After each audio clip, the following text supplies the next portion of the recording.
Kali ini kita akan membahas mengenai pengangguran. Dengan subtopik pembahasan, yang pertama, pengertian pengangguran. Yang kedua, jenis pengangguran dan penyebabnya. Ketiga, dampak pengangguran terhadap pembangunan nasional. Dan keempat, cara mengatasi pengangguran. Pengertian pengangguran.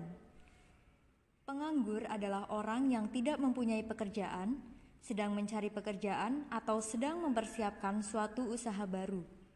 Sedangkan tingkat pengangguran adalah perbandingan antara jumlah penganggur dan jumlah angkatan kerja dalam kurun waktu tertentu yang dinyatakan dalam bentuk persen. Jika peningkatan jumlah angkatan kerja di suatu negara tidak diimbangi dengan peningkatan daya serap lapangan kerja, maka tingkat pengangguran di negara tersebut tinggi.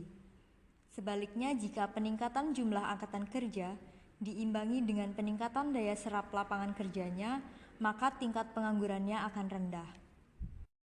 Jenis pengangguran dan penyebabnya. Pengangguran dapat dikelompokkan menurut faktor penyebab terjadinya dan menurut lama waktu kerjanya.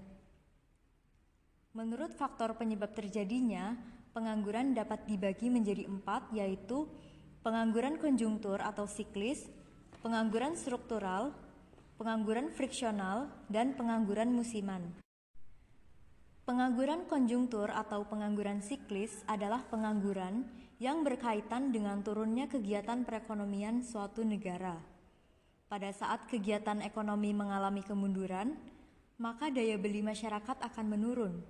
Akibatnya, barang akan menumpuk di gudang. Pada masa resesi, tingkat pengangguran siklis akan semakin meningkat karena 2 faktor.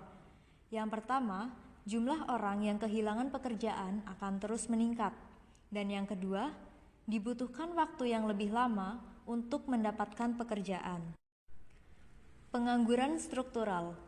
Pengangguran struktural adalah pengangguran yang terjadi karena perubahan struktur atau perubahan komposisi perekonomian.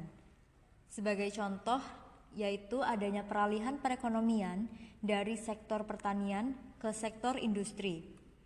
Peralihan tenaga kerja ini tentu membutuhkan penyesuaian, sehingga tenaga kerja yang berasal dari sektor pertanian harus lebih dahulu dididik. Pengangguran struktural juga dapat terjadi karena penggunaan alat yang semakin canggih. Contohnya, penggunaan traktor di sektor pertanian akan mengakibatkan sebagian buruh tani menganggur.